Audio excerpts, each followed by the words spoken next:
Actualmente se está discutiendo en la Cámara de Diputados una reforma muy importante para crear el Fondo de Pensiones para el Bienestar. ¿Cuál es el objetivo? Primero comencemos con los antecedentes. En 1997 y en 2007, es decir, durante los gobiernos del presidente Ernesto Zedillo y Felipe Calderón, se aprobaron reformas al sistema de pensiones para pasar de un sistema de ahorro solidario a cuentas individuales administradas por las AFORES.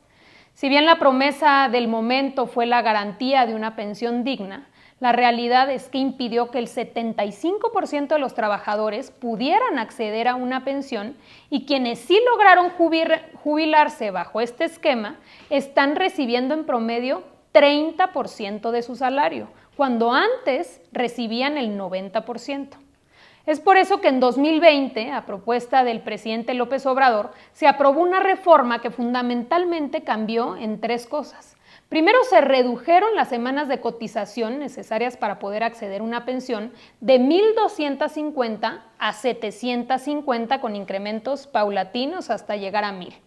Número 2, se incrementó la cuota patronal de forma progresiva para pasar de una aportación del 5% hasta llegar al 13% en 2030.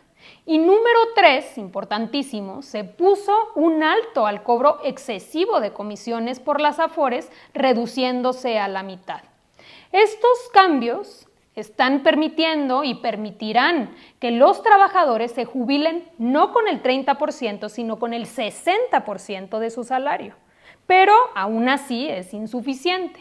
Por ello se está proponiendo crear un fondo solidario para complementar las pensiones de los trabajadores que reciben hasta el salario promedio registrado en el IMSS y así garantizar que se jubilen con el 100% de su salario.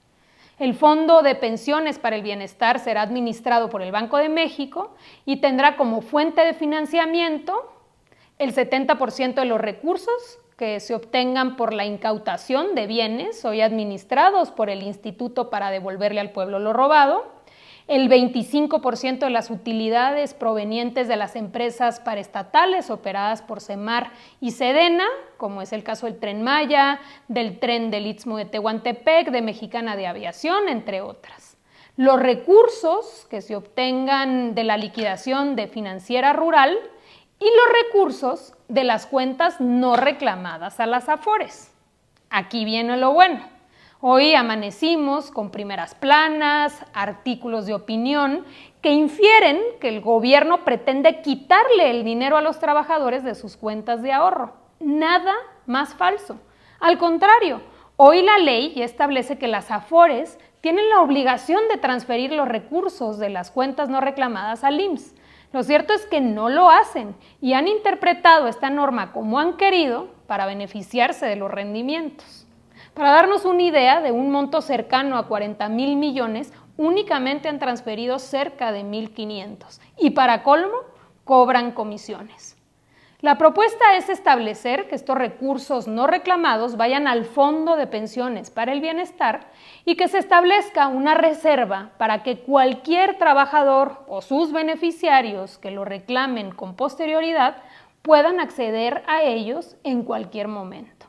Así que, en conclusión, no se tocan los recursos de los trabajadores, el derecho a reclamarlo es imprescriptible y, por supuesto, que número 3, hay un evidente interés de las AFORES en desinformar.